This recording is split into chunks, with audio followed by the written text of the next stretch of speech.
దోవల్ గారిని మనం బాగా హర్షించాలి. అలాగే అక్కడ ఉన్న గవర్నమెంట్ కూడాను, ఓకే బీజేపీ కాకపోవచ్చు, కానీ అక్కడ ఉన్న గవర్నమెంట్ కూడా ఈరోజు యాంటీ ఇండియా ఎటువంటి స్టేట్మెంట్లు చేయటం లేదు. అలాగే leader of the opposition party కూడా యాంటీ ఇండియా కూడా ఆయన ఏం మాట్లాడటం లేదు.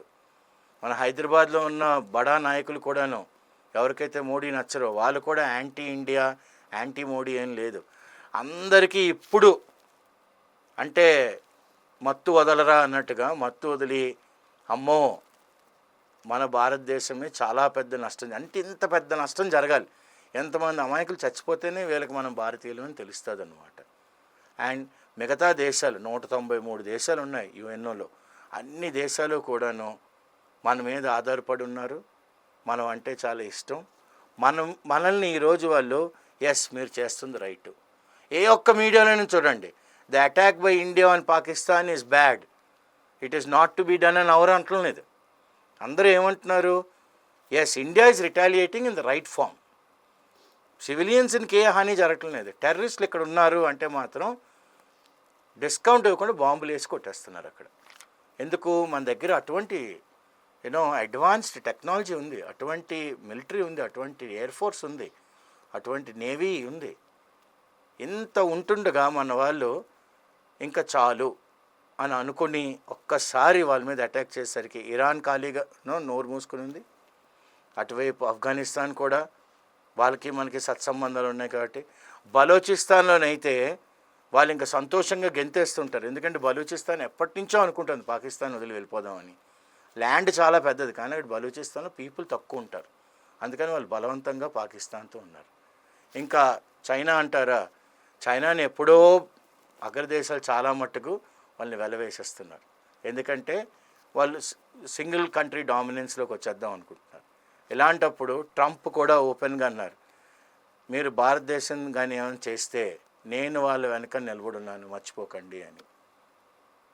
ఓకే, సో ఈ పరిణామాల్లోని మనకి భారతదేశానికి ఇప్పుడున్న యువతకి ఎస్ భారతదేశంలో చాలా అగ్రగామి దేశం మనం.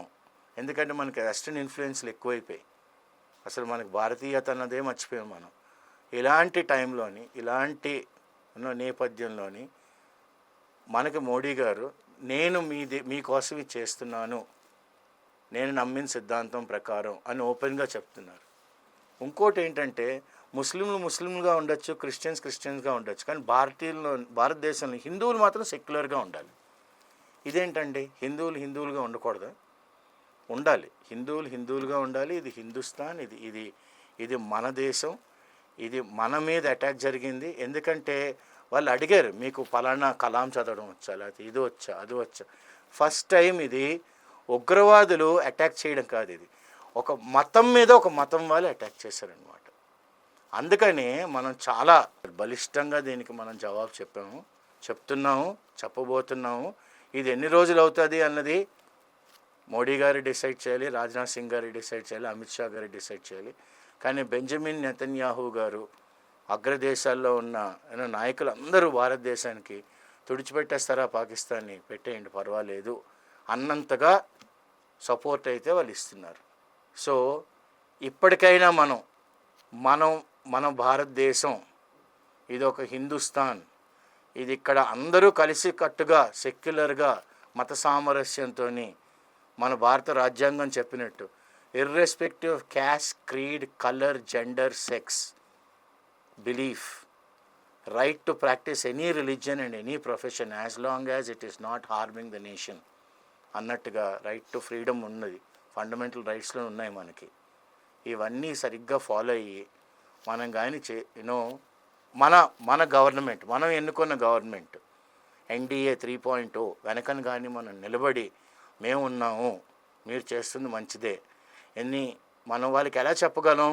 మనం ఎటువంటి బ్యాడ్ కమెంట్స్ మనం ఎటువంటి సోషల్ మీడియాలో ఎక్కడ పెట్టకుండా భారతదేశం చేస్తుంది మంచి మంచి మంచి అని వెళ్తే ముందుకి అది ఒక చేయూతనిస్తుంది ఎవరికి? మోడీ గారికి, ఆయన గవర్నమెంట్కి.